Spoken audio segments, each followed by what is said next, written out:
Estou recebendo aqui nos nossos estúdios a Jaqueline Maioli, ela é psicóloga clínica, neuropsicóloga, para falar sobre isso. Oi, Jaqueline, bem-vinda. Olá, bom dia, tudo bem? Aqui tá tudo bem. Principalmente para falar sobre um assunto tão importante como esse.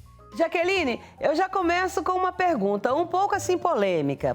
Essa semana um jogador brasileiro recebeu o filho no treino da seleção e isso gerou algumas críticas. E eu fiquei pensando, se fosse a mãe, será que isso geraria críticas? Por que normalizando o cuidado, né? Vamos dizer assim, por que isso tem que ser, para o pai é diferente, para a mãe é diferente? Então, realmente é uma polêmica mesmo, né? Até a primeira infância, a gente costuma dizer que a presença da mãe é muito importante, é essencial até para essa criança. Não quer dizer que o pai não tenha essa importância também nesse primeiro momento, claro que tem, né? Mas nessa primeira infância, a presença da mãe é que vai trazer mais ainda essa questão do lado emocional, do cuidado, né? Da parte mais emotiva, e acaba que muitas vezes essa criança, vamos dizer assim, entre aspas, atrapalha mais a mãe, tem mais liberdade para atrapalhar algumas questões da mãe e não do pai, né? Para interferir mais na vida da mãe e não necessariamente do pai, né? Então realmente é algo complicado de se dizer até mesmo nos dias de hoje, porque as famílias perderam um pouco o eixo, perderam um pouco a base de como é a criação desses filhos, né? E aí tem sempre aquela observação, aquela crítica, onde está essa mãe que não está vendo isso? Não é assim? Onde está? Isso. E de hoje isso acaba se tornando tão sério, porque eu acompanho muitos casos aqui na clínica em que às vezes eu preciso sim chamar o pai e a mãe, muitas vezes para conversar sobre esse ponto tão delicado. Ou as famílias terceirizam essa educação dos filhos, muitas vezes colocando numa escola em período integral, e aí, diante de qualquer deslize, o pai e a mãe perguntam: onde que você aprendeu isso? Na escola? Né? Outras vezes acontece de o pai mesmo, passar toda essa responsabilidade para a mãe. E aí, se caso algo dê errado nessa educação, nesses ensinamentos, o pai vira para a mãe e diz: olha aí o que a sua filha está fazendo, olha o que o seu filho está fazendo, como se esse filho fosse simplesmente e somente dessa mãe, né? Então é algo que infelizmente hoje a gente precisa amparar e orientar muito essas famílias, esses pais, porque de fato isso aí tem se tornado um problema bem mais sério. Olha, só que isso aí eu acho que chega a ser uma maldade do homem com a mulher. Eu acho. Poxa, você que toma conta, você que faz tudo e depois eu cobro. Isso não tá certo. Isso. Não tá certo. De jeito nenhum. Agora, como é uma desestrutura, sim, né? É o quê? É uma desestrutura nessa base familiar, né? E porque a gente sempre ouve falar essa expressão machista, inclusive até no meio dos jovens. Eu sou o provedor, o resto é com você. Aí eu costumo dizer, por incrível que pareça, ganhar dinheiro é mais fácil do que cuidar de uma família.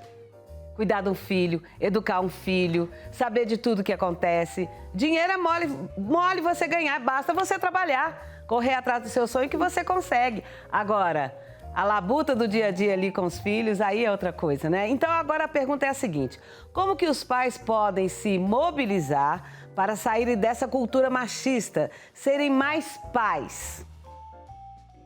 Eu acredito que conhecer um pouquinho desse desenvolvimento infantil e principalmente da importância dessa figura materna é um primeiro passo e talvez o mais importante para essa compreensão e para essa mudança de comportamento. Como eu disse lá no início, a primeira infância, que vai ali até mais ou menos 6 anos, a presença da mãe é muito importante. Os primeiros cuidados, a questão da saúde, de uma alimentação, a gente sabe que a mãe é aquela figura que está mais presente. Mais uma vez dizendo que não quer dizer também que esse pai não tenha necessidade de estar ali junto, acompanhando, ajudando essa mãe. Mas passou de 6, 7 anos, a figura do pai é essencial. E aí, às vezes, eu escuto aqui alguma mãe falando, nossa, mas meu marido, nós somos separados, ou eu sou viúva, somos só eu e meu filho, só eu e minha filha, como eu vou fazer? Quando a gente fala de uma figura paterna, de uma figura masculina, não quer dizer que seja necessariamente somente o pai. Pode ser um avô, pode ser um tio, um primo, às vezes até o irmão mais velho.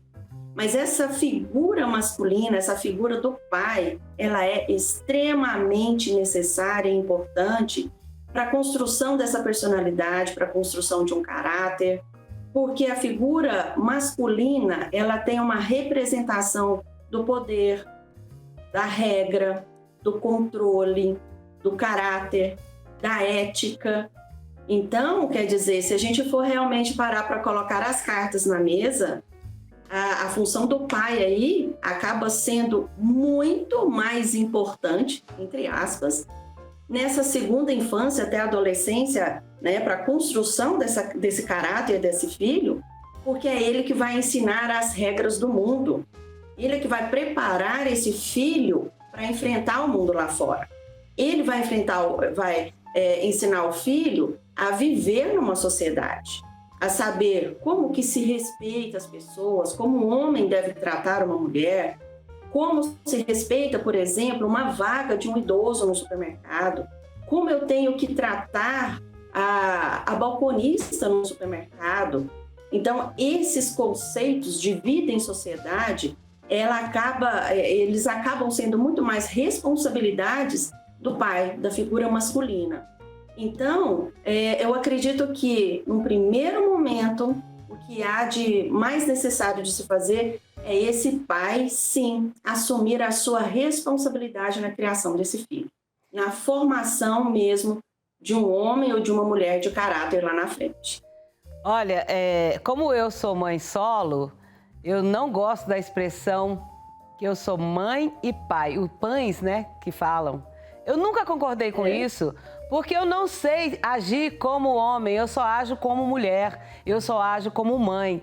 Então, eu tive muita presença masculina na vida do meu filho, mas não tem como você ter atitudes masculinas. Eu sou pai e mãe. Só porque você leva seu filho no futebol, isso não quer dizer que você é pai, não.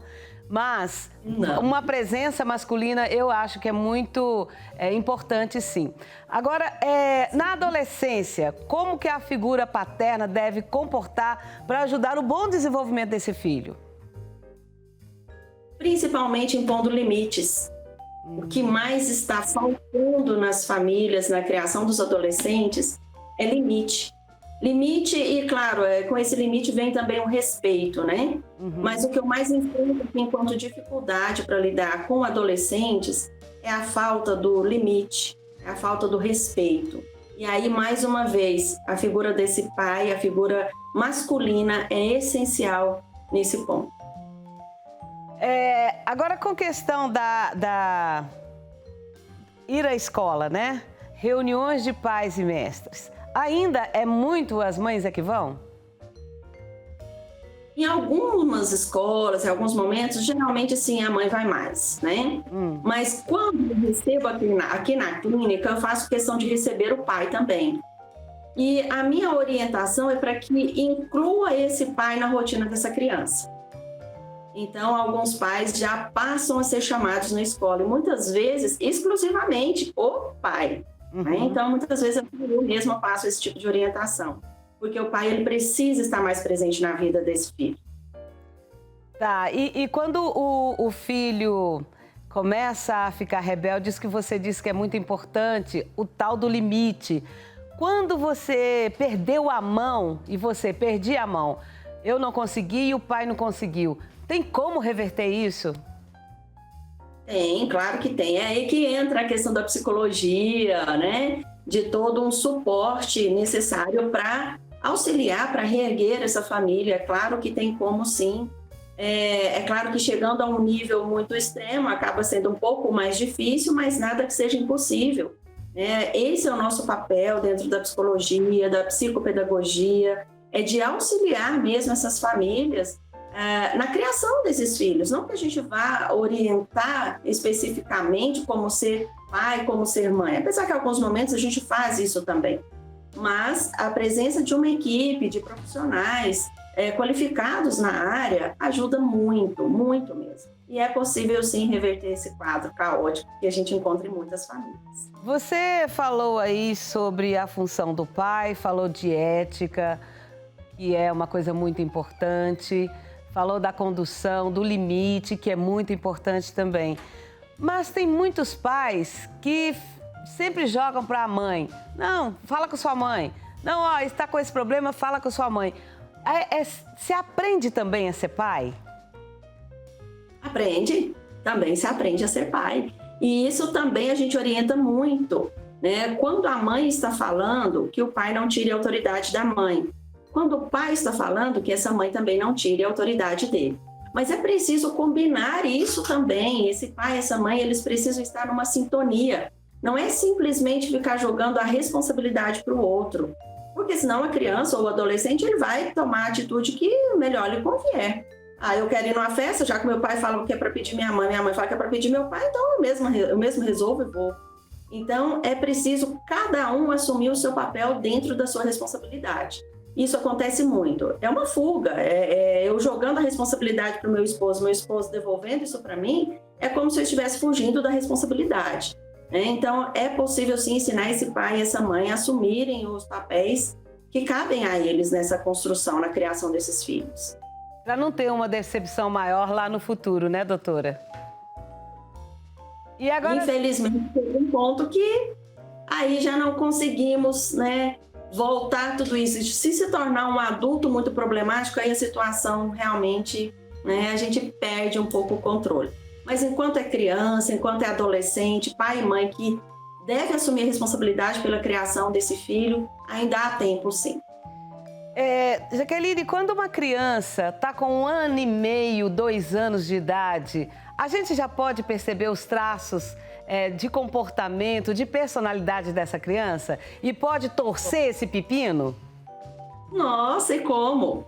Então, assim, é claro que a personalidade ela vai sendo construída, né, ao longo dos anos. Mas desde pequenininho, a gente já consegue perceber o choro, a birra, a manha. A criança é muito esperta, ela é muito inteligente. Então, ela consegue, desde pequenininha, saber se é o pai ou a mãe que vai passar mais a mão na cabeça. Uhum. Quem eu vou poder pedir? Perto de quem eu vou poder chorar? Ele sabe muito bem, a criança sabe muito bem que tipo de comportamento manter diante do pai e diante da mãe. Se a mãe é mais brava, ele sabe que ao lado da mãe ele tem que se comportar um pouco melhor. Se o pai é mais tranquilão, passa mais a mão na cabeça, fica bajulando mais, perto do pai essa criança também vai fazer mais mãe, mais birra. E isso a gente já consegue perceber sim, com 2 aninhos, às vezes até antes, essa criança é muito esperta, ela já começa a ter um certo tipo de manipulação, sim. É verdade. Então eu lasquei-me, porque o meu neto, ele faz birra e eu acho lindo. Querido. Aí a gente fala, né, vó estraga um pouquinho mesmo, né? Mas eu sou vó, os pais é que lute, né? Isso, mas é algo também que a gente fala muito. Avós não têm a responsabilidade de educar. A não ser que, por exemplo, você pega o seu netinho e vai numa festinha de aniversário. Aí sim a responsabilidade dele está em suas mãos. Você vai corrigir, você vai orientar. Mas antes disso, a educação já está lá atrás, na casa dele, com o pai e com a mãe. Sim. Então, a responsabilidade do educar não é do avô e da avó. É isso aí. Aliás, é um pouquinho mesmo, né? Mas se o pai e a mãe já fizerem algo correto, nem a avó consegue estragar, não. O netinho ali vai saber qual que é o caminho correto a seguir. Querida, muito obrigada pela sua participação. Com certeza nós vamos chamar você mais vezes para a gente falar sobre esses assuntos de família tão interessantes. Fique com Deus, bênçãos do Pai Eterno para você. Amém, eu agradeço muito, é sempre muito bom estar aqui com você. tá? Sempre assuntos tão relevantes, tão importantes, né? É um prazer enorme. E assim que for necessário, qualquer assunto que vocês acharem que eu possa contribuir um pouco mais, eu fico à disposição. Com certeza. Beijo, tchau, tchau.